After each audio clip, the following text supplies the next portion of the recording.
Hello Pisces, Sun, Moon, Rising, and Venus signs. Kamusta kayo? Sana po nasa mabuti kayong kalagayan. Welcome back po sa Star Tarot. At kung bago kayo rito, welcome din po kayo. Please subscribe, like, share my videos, and leave me a comment kung nakaresonate kayo. Thank you. So, first message ni Pisces, we have the Lover's energy. Ayan. So, maaring ano to, no? Baka meron kayong bagong relationship na papasukin if you are single. Pwede rin naman na hindi. Pwede rin naman na nasa current relationship na kayo. Yung ganun. Pero, kung nakikita ninyo yung card, no? Merong babae sa likod nitong lalaki. Parang yung sama ng tingin sa kanya, no? So, pwede na yung babaeng ito is very protective of you. No? Pwedeng ikaw ito, si babae. Pwedeng very protective of you. Ito. At baka hindi niya gusto si lalaki para sa'yo. Pwedeng ganon. Or maaaring hindi niya gusto si lalaki para sa'yo kasi gusto niya yung lalaki para sa kanya. That is also possible there. Possible din na kunyari ikaw si lalaki, maaaring eto nga galit sa iyo yung isang babae. No, maaaring galit sa iyo yung isang babae, maaaring meron itong hidden agenda, no? Meron itong iniisip against you, no? Pwedeng ganoon kasi sama ng tingin sa lalaki, no? Kaya nag-iingat kayo. Okay? Mag-iingat kayo, Pisces. Maging mapagmatsyag, maging be a keen observer. Okay? Lakasan mo lagi ang inyong radar. Okay? You're a water sign, kaya take advantage of your psychic ability, no? Kasi it's always on point, no? Makiramdam kayo. Kasi you never know kung sino dito yung merong hindi magandang binabalak sa'yo or sa person mo, yung ganon. Okay? Or sa relationship ninyo. Alright? So, we have Page of Wands. Okay? Maaari, no, na si Page of Wands is news coming your way. Marami ang pwedeng dadating na balita, no, dito that is going to excite you somehow kasi pwedeng yung mga balitang ito is related doon sa pwede ninyong maging trabaho, pwede ninyong pagkakitaan, pwedeng related sa hobbies ninyo, pwedeng related sa passion ninyo, yung ganon, ano? So, what else? We have the Hierophant. So, pwedeng may magpapakasal na dito, no, Pisces? So, baka yung balitang ito is related also sa pagpapakasal. Or meron kayong mababalitaan na merong ikakasal. So, possible din yun.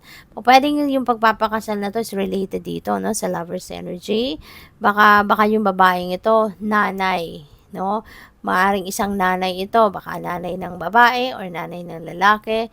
At baka, diba, baka against ito sa pagpapakasal, no, ninyo. So, kung kayo ito, no?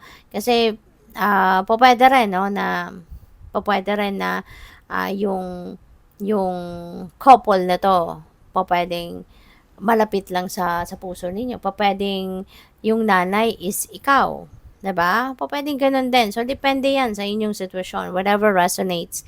Okay? Just take it kung ano man ang nagre-resonate sa inyo. All right? So kasi yung mga role dito, pwede kayong mag-aayos nun kung kayo ay yung nanay, baka kayo nga itong kontra sa relasyon ng anak mo, pwedeng ganon, no? Or pwedeng isang kaibigan nito, 'di ba? Kaibigan ninyo kung kayo ito, kung ikaw ito si lalaki or kung ikaw si babae, 'di ba? Baka kaibigan ninyo ito, 'di ba? So depende sa inyong sitwasyon. But feeling ko dito, there is someone, no? There is someone close to you, close to your person na yun, pwedeng against, no, sa inyong dalawa. So, what else? We have the King of Pentacles. Ayan. So, for some of you, baka kayo magiging tatay na, no? Baka magiging daddy na or grandpa ang iba sa inyo. Si King of Pentacles also, this signifies abundance, this signifies prosperity, this also signifies wealth. So, pwedeng ang iba sa inyo, marami ng kaperahan or maaring papunta na kayo sa pagiging mayaman. Papunta na kayo sa pagiging ekstrang mayaman. Kung dati na kayong mapera.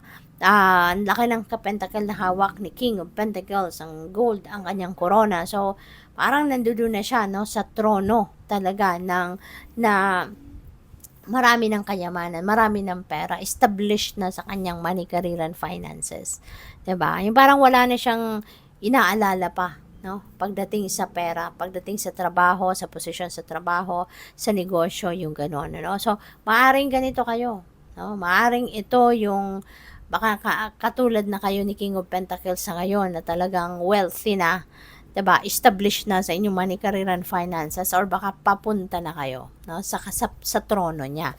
Pupuwedeng 'yan din ang pinagkakaabalahan ninyo sa ngayon at, one day soon, pupuwedeng magiging very successful na din kayo. So, what else? We have moving. Ayan. So, ang iba sa inyo, Pisces, is going to move forward or move on with your life. Pwedeng ganon. Pwede rin, ang iba sa inyo dito, Pisces, is going to travel. No, maaring yung moving na to is physical travel na pwedeng babiyahe kayo sa kung saan-saan. No? Pwedeng may ganong ganap. Possible din na ang iba sa inyo rito is siguro magra-relocate, maaaring maglilipat ng bahay, ng tirahan, maglilipat ng trabaho, employer, mga ganon. Okay? So, we have sentimental feelings. Wow. So, magsisenti si Pisces. Maybe, merong mga sitwasyon dito na baka meron kayong namimiss, no? Na mga mahal ninyo sa buhay. Kaya kayo yung nagsisenti, or pwedeng mag-isa kayo ngayon. Kaya kayo nagsisenti. Or maaring meron kayong mga loved ones na nag-pass on the other side. Maaring anniversary, death anniversary nila sa ngayon. At yun ang kinakasenti ninyo. Namimiss mo siguro yung mahal mo sa buhay. Get some rest. Okay? Kailangan mong magpahinga. Okay, Pisces, baka stressed out ka na. Physically, mentally, emotionally, spiritually, baka pagod ka na. Kaya, give yourself a breather. Give yourself time to replenish your lost energy. Give yourself time to breathe. Okay? Pahinga ka. Kasi tao lang tayo. Okay? Napapagod talaga tayo. At meron tayong time dapat sa sarili natin na tayo ay huminga naman. Okay? Mag-replenish ng lost energy, mag-rejuvenate, recuperate, and mag-recharge. Alright? So, good luck. Thank you for watching. Love and light. Namaste.